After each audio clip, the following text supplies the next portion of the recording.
بسم اللہ الرحمن الرحیم۔ رمضان المبارک کے آداب۔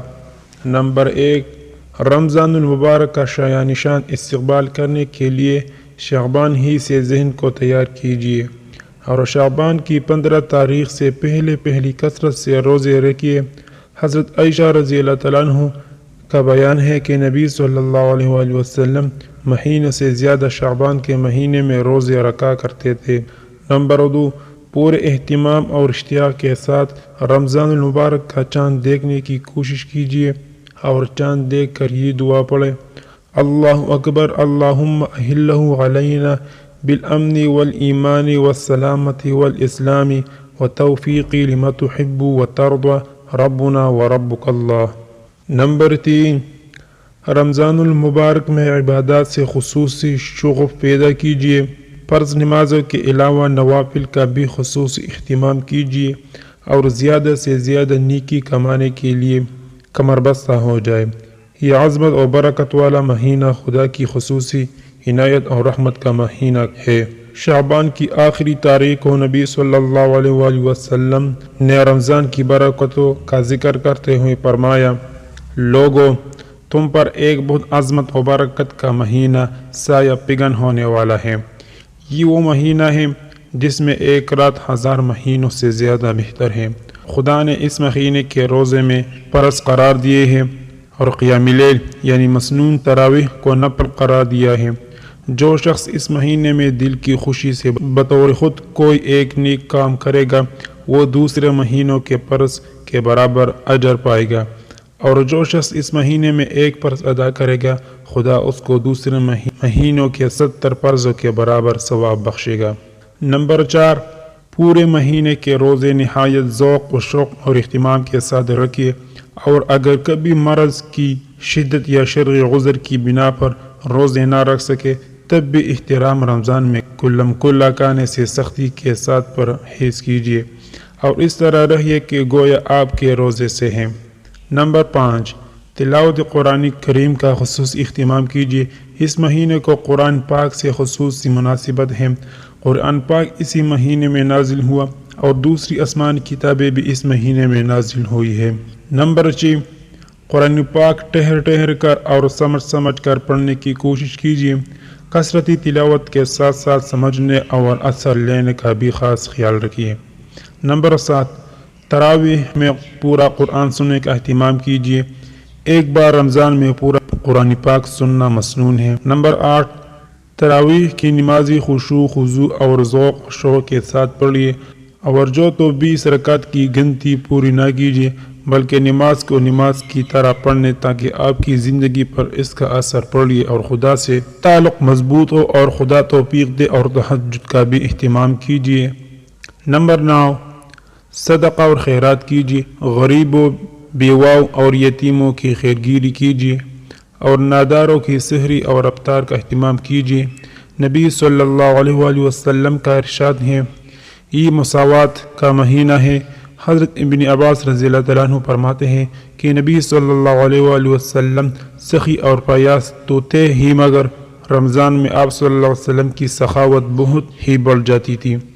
جب حضرت جبرائیل علیہ السلام ہر رات کو آپ صلی اللہ علیہ وآلہ وسلم کے پاس آتے اور قرآن پاک پڑھنے اور سنتے تھے تو ان دنوں میں نبی صلی اللہ علیہ وسلم تیز چلنے والی ہوا سے بھی زیادہ فیاض ہوتے تھے۔ نمبر 10، شب قدر میں زیادہ سے زیادہ نوافل کا اہتمام کیجیے اور قرآن پاک کی تلاوت کیجیے۔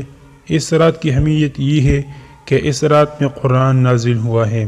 قرآن پاک میں ارشاد آیا ہے: ہم نے اس قرآن کو شب قدر میں نازل کیا اور تم کیا جانو کہ شب قدر کیا ہے۔ شب قدر 1000 مہینوں سے بہتر ہے۔ اس میں فرشتے اور حضرت جبرائیل علیہ السلام اپنے پروردگار کے حکم سے ہر کام کے انتظام کے لیے اترتے ہیں۔ سلامتی ہی سلامتی یہاں تک کہ صبح ہو جائے۔ حدیث میں ہے کہ شب قدر رمضان کی آخری عشرے کی طاق راتوں میں سے کوئی رات ہوتی ہے۔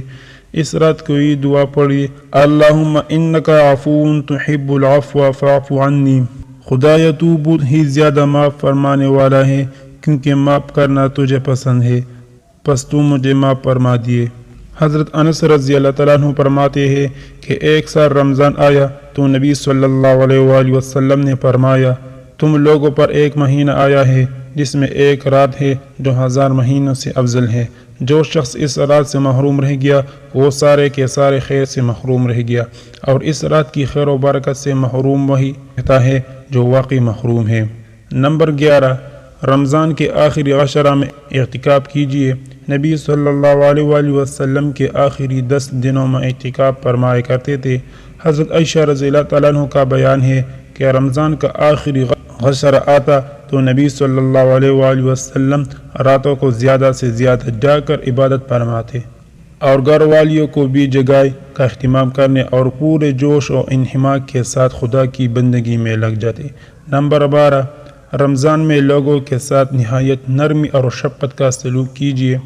ملازمین کو زیادہ سے زیادہ سہولتیں دیجیے، فراخ دلی کے ساتھ ان کی ضرورتیں پوری کیجیے، اور گھر والوں کے ساتھ بھی رحمت اور فیاضی کا برتاؤ کیجیے۔ نمبر 13، نہایت عاجزی اور ذوق و شوق کے ساتھ زیادہ دعائیں کیجیے۔ جب رمضان کا مبارک مہینہ آتا تو نبی صلی اللہ علیہ وآلہ وسلم کا رنگ بدل جاتا تھا اور نماز میں اضافہ ہو جاتا تھا اور دعا میں بہت عاجزی فرماتے تھے اور خوب بہت زیادہ غالب ہو جاتا تھا۔